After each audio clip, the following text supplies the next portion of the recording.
സ്വർണ്ണവില ഇന്നും റിവേഴ്സ് ഗിയറിൽ തന്നെയാണ്. കഴിഞ്ഞ ദിവസങ്ങളിലായി തുടർച്ചയായി സ്വർണ്ണവിലയിൽ ഇടിവ് രേഖപ്പെടുത്തുന്നുണ്ട്. പവന് 640 രൂപയാണ് ഇന്ന് കുറഞ്ഞത്. ഇതോടെ ഒരു പവൻ സ്വർണത്തിന്റെ വില 74,360 രൂപയായി. വിവാഹ സീസൺ ആരംഭിക്കാനിരിക്കെ ബൾക്കായി സ്വർണം വാങ്ങുന്നവർക്ക് ഈ വിലയിടിവ് ആശ്വാസകരമായ കാര്യമാണ്. ഗ്രാമിന് ആനുപാതികമായി 80 രൂപയാണ് കുറഞ്ഞത്. 9,295 രൂപയാണ് 1 ഗ്രാം സ്വർണത്തിന്റെ ഇന്നത്തെ വില.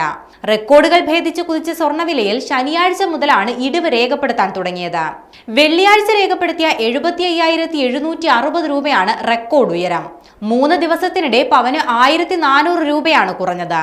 ഈ മാസത്തിന്റെ ആദ്യം 73,200 രൂപയായിരുന്നു സ്വർണ്ണവില.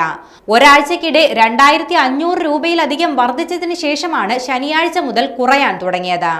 റഷ്യ യുക്രൈൻ യുദ്ധത്തിൽ മധ്യസ്ഥത വഹിച്ച് അമേരിക്കൻ പ്രസിഡന്റ് ഡൊണാൾഡ് ട്രംപ് രംഗത്തെത്തിയത് വിപണിയിൽ പ്രതിഫലിച്ചു തുടങ്ങിയതിന്റെ സൂചന കൂടിയാണ് സ്വർണ്ണവിലയിലെ ഈ ഇടിവ്. എന്നാൽ US-ലെ സ്വർണ്ണമിറക്കുമതിക്ക് തീരുവ ഈടാക്കാനുള്ള ട്രംപിന്റെ നടപടി സ്വർണ്ണവില കത്തിക്കയറാൻ ഇടയാക്കുമെന്നും സൂചന നൽകുന്നുണ്ട്.